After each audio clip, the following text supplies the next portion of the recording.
بسم الله الرحمن الرحيم. مقعي واحمد سما محمد كسر هذا عشر.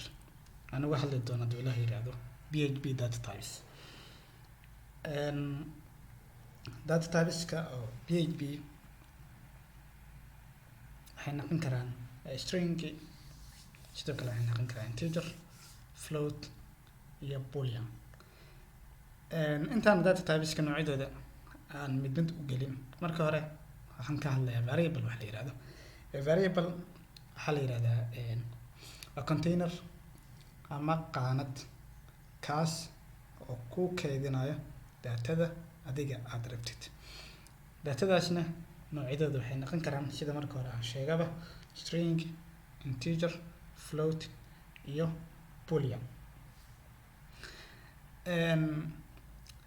marka hore waxaan ka bilaabaa دو إله هذا integer variable marka aad rabto in aad samayso PHP gudaheeda waxa qasaba inaad ka hormariso calaamadda $sign kadibna aad qorto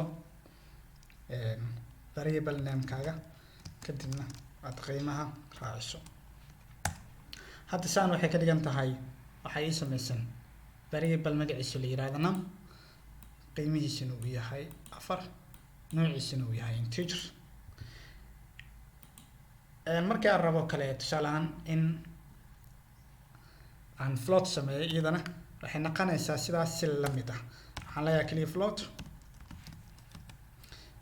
waxaan qoraa $sign kadibna waxaan leeyahay num waxay ka dhigan tahay 4.4 hadda kan waxa waaye numkan markuu inta joogo waxay ka dhigan tahay inuu integer yahay integerna waxa waaye numberska aanan wadan wax tajaba ama wax point ah floatna waxa waaye numberada wata point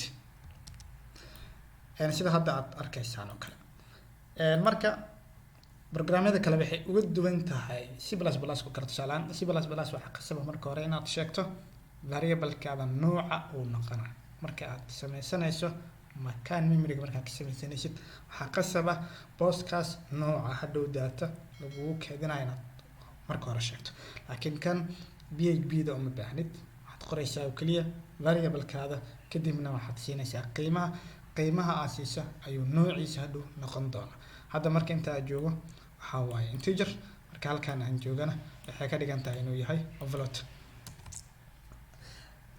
string sidoo noqonaa markaa sigan kan string waxaan u baahanaa oo kale tusaale ahaan oo kale waxaan leeyahay name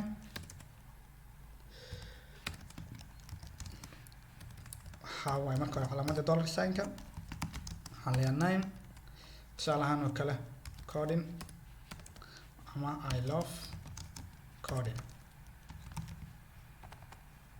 hadda kan waxay ka dhigan tahay inuu yahay string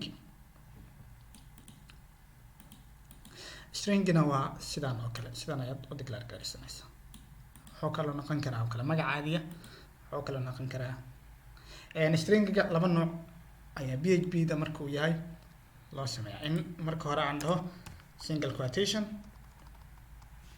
ama double quotation labadaba waa isku mid midii aad rabto ayaad u samayn kartaa waxaa kaloo jiro boolean asigana wax kale maaha boolean wuxuu qaataa oo kaliya laba qiimo midkood inuu noqdo true ama inuu noqdo false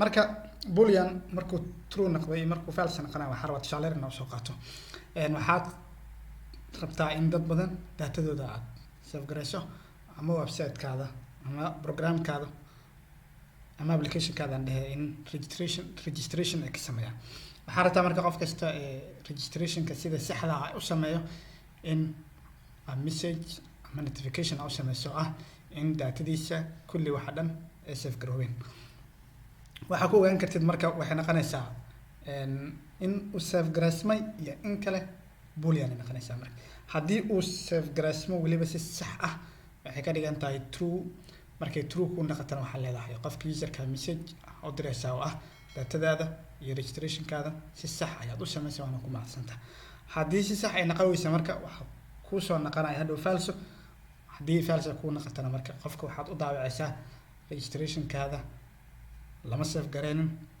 fadlan mar kale ku celi. waxyaabaa loo isticmaalayo kale waa boolean. tusaalahaan oo kale waxaa rabtaa oo kale in qofka button marka hore in uu check meel saaro markaas kadib uu gudaha u galo. waxyaabaha ku ogaanaysa marka inuu check saaro in kale iyadana waa boolean, waa laba midkood. haddii uu check saaro waxay ka dhigan tahay true, qofka wuu ka gudbin karaa. haddii uusan check saarin waxay ka dhigan tahay false, qofka kama gudbi karo ilaa uu check ka saaro. marka booleanka saas oo kale waxyaabahaas loo isticmaalaa condition waay. conditionka waxay noqon kartaa laba midkood, ima true ima false.